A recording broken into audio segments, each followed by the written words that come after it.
So you just can't hate the media enough because they are now downplaying the violent protests at these Tesla dealerships. Me and you know they're violent, but according to CNN and others, it's peaceful. Watch this. Like if you are attacking Teslas or dealerships, going beyond vandalism, that could be an act of domestic terrorism. But I do want to ask about this as resistance. Is this what resistance should look like? So Trump thinks that if you try to kill cops to overthrow the government and change an election, that's not domestic terrorism, but somehow having a protest in front of a Tesla dealership is.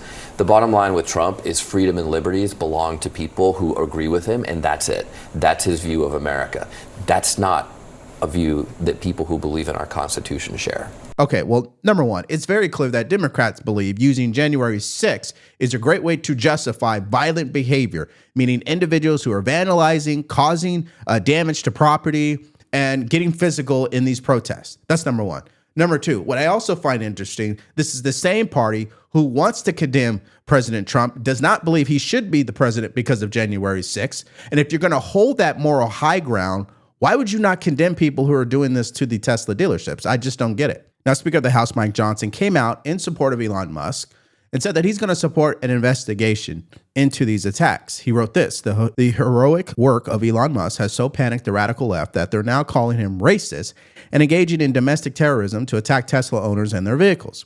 Congress will investigate the sources of these attacks and help the DOJ and FBI ensure that those responsible are prosecuted to the fullest extent of the law. Now, for the people in the back, if you don't believe this has been happening, let me show you. Hi, Denny. Yes, it is lovely here in Loveland, Colorado. However, it is not lovely here at this Tesla dealership behind me. They have been vandalized 6 times in the last 3 months as part of a string of attacks on the Elon Musk-owned company ever since the CEO started his work at Doge. And the latest incident happened in Seattle on Sunday. Police say fire destroyed 4 Tesla Cybertrucks.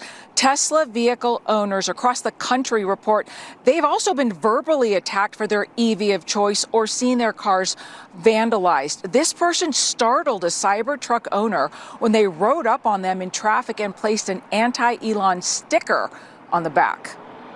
After that traffic light, I heard like 2 knocks on the back of my truck. It's just like, oh, geez. Okay, what happened? Tesla dealerships and charging stations are being hit around the country ever since the end of January, including here in Colorado, where this Tesla storefront was vandalized multiple times with Molotov cocktails and anti-Elon Musk graffiti. Lucy Grace Nelson, a transgender woman, now faces federal and state charges for the Colorado incidents. Dealers in some cities are also being protested. 9 arrested at this one in New York. Okay, let's understand something. This is not random vandalism, okay? This is politically motivated violence designed to punish one man, and that's Elon Musk. You see, once again, the radical left is showing their true colors. Violence and destruction is what they turn to when they don't get their way. They know they can't censor people anymore. They don't have the monopoly on information anymore. So this is what they have left. So the real question is, will Democrats grow a spine and condemn this type of behavior? Where does this pattern of lawlessness actually end? And will they demand for it to stop? Now, the fact of the matter is the media is more obsessed with President Trump hosting Elon Musk at the White House yesterday to show his support for Tesla. Now, this is something that Joe Biden did with Ford. In fact, Joe Biden hosted an EV summit, invited everyone but Tesla. So I don't want to hear anything from Democrats. But let's take a look at this clip. The president is clearly trying to do his friend, political donor, actually government employee, a pretty big favor here for his private business. It's hardly the first time we've had cars on the South Lawn.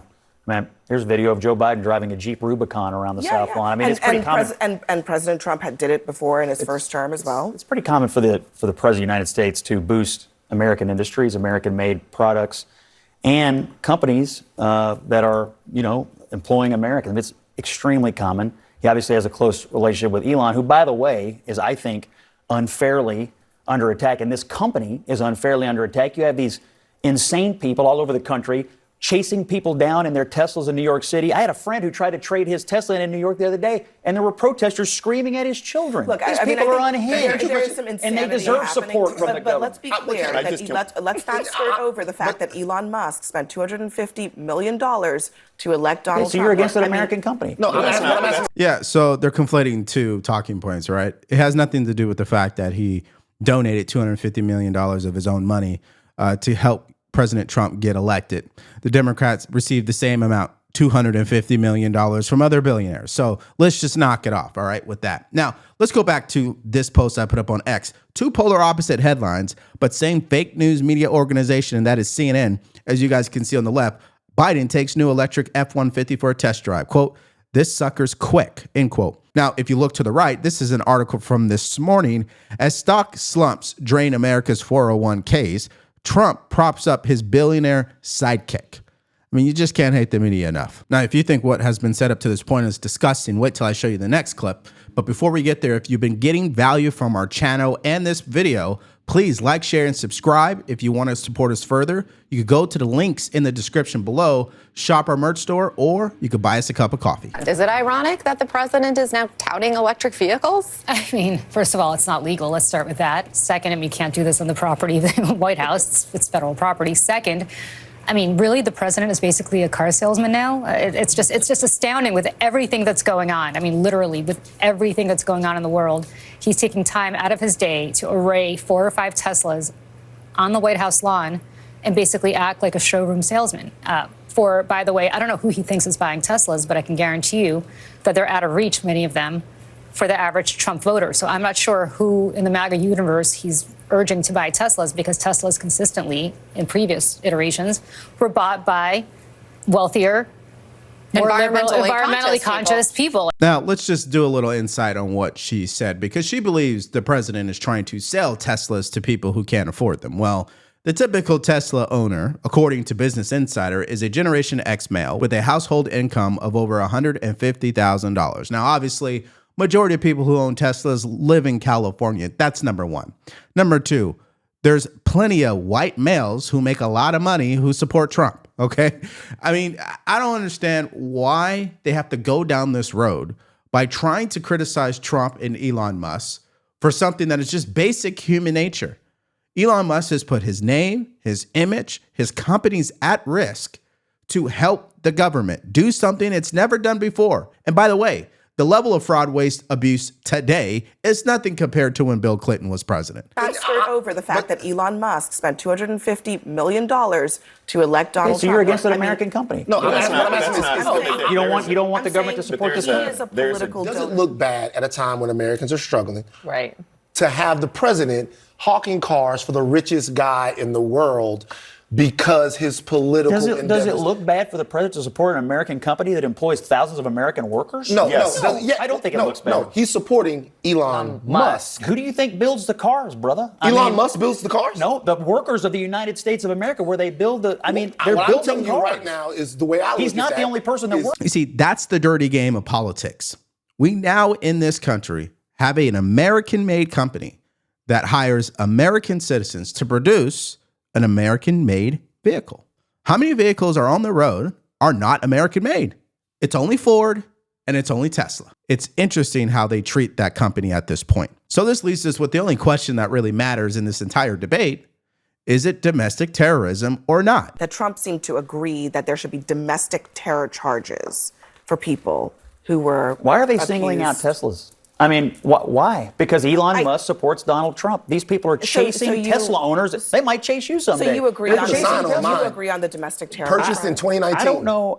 Look, Elon Musk currently holds a position of trust in our government. He is a top advisor to the President of the United States. And there's clearly a bunch of people out there who are targeting him and his products specifically. If that's not terrorism, I'm not sure what is. They are terrorizing people who bought Let me an Elon disclose Musk something product. I think I should say. My son works for Elon in Fremont. He goes through a gauntlet of protesters every day to do his job. It's outrageous. That's America. I think that's okay. Number one, there's a fundamental difference between a peaceful protest where I'm just holding up a sign, I'm reciting my lines, maybe I'm screaming, maybe I'm crying, but at the end of the day, I'm not invading anybody's space, I'm not damaging any property, I'm not jumping on anybody's personal property, none of that, right? There's that. And then there is, hey, I'm going to set this Cybertruck on fire. I'm going to graffiti the building. I'm going to prevent people from walking into the building, right? I'm going to prevent people from getting into their Tesla. I'm going to jump on top of people's Tesla. Yeah, now you're going too far. I don't care whether you call this domestic terrorism or not. The bottom line is this, which brings me to my second point here, is that the Department of Justice needs to nip this in the butt right now, because if they don't, this will escalate. Now, here's what Elon Musk had to say. Wow, they're totally insane. Death threats, shooting up Tesla stores, and burning down superchargers are definitely not legitimate forms of protest. Walmart's catalog said this: boycotting the brand, tweeting about how you hate Elon, peacefully assembling in public spaces, all fair game. Hurting innocent people, destroying property, shooting up stores, terrorism, pretty simple. And here is Congresswoman Marjorie Taylor Greene, who said this: attacks on Tesla must be investigated as domestic terrorism. Today, my DOJ committee colleagues and I sent a letter to the Department of Justice, AG Pam Bondi, FBI Director Kash Patel, asking for an investigation into the wave of organized attacks targeting Elon, Tesla, and the DOJ effort. Who is behind it? Who is funding it? Is there a link with Democrat-leaning NGOs? We look forward to exposing these terrorists and bringing them to justice. Now, the irony about this entire story is this was a moment for Democrats, liberals, progressives who believe that they have the moral high ground when it comes to President Trump and Elon Musk. They have utterly failed. You do not see them coming out overwhelmingly condemning these acts. In fact, you see them obsessing over Elon Musk and President Trump. And again, I just find that to be funny. And what else is funny is their spin on President Trump supporting Elon Musk in the way that he did yesterday at the White House. But it does underscore that the protest against Tesla and the fact that the market is driving Tesla down is really having an effect on Elon Musk in a truly tangible way. Otherwise, the President of the United States would not be coming out and taking time out of his day to effectively sell Teslas to the American Well, and this people. is, Mark, one brand, one type of car that affects one business owner, Elon Musk, but other U.S. automakers are saying, what the heck? I mean, here's a quote from another automaker here in the U.S. telling NBC News, Tesla has benefited more from taxpayer money than any other car maker by far. Now the White House is marketing Tesla vehicles. What's next? I think that's exactly the right irony. The reality is that for many of us, we've opposed not Teslas, we've opposed taxpayer subsidies of electric vehicles, believing the marketplace should be a place people can choose what they want, but it shouldn't be subsidized by average Americans to pay for what wealthy Americans can afford. It's like they don't do their research. Elon Musk has come out and stated that he doesn't want any tax subsidies from the federal government as it pertains to Tesla. He stated that not once, but plenty of times. Secondly, this is what Joe Biden did. Right? I mean, he pushed to give Rivian that loan from the federal government. So again, the media, they pick and choose based on the current political landscape. And right now, the narrative is destroy Elon Musk. Let's not even worry about the truth. Let's not call out the hypocrisies. Let's not actually separate fact from opinion. Also, let's not even accept that two things are true at the same time. We disagree with Elon Musk politically. However, we applaud his contribution to our society and our country.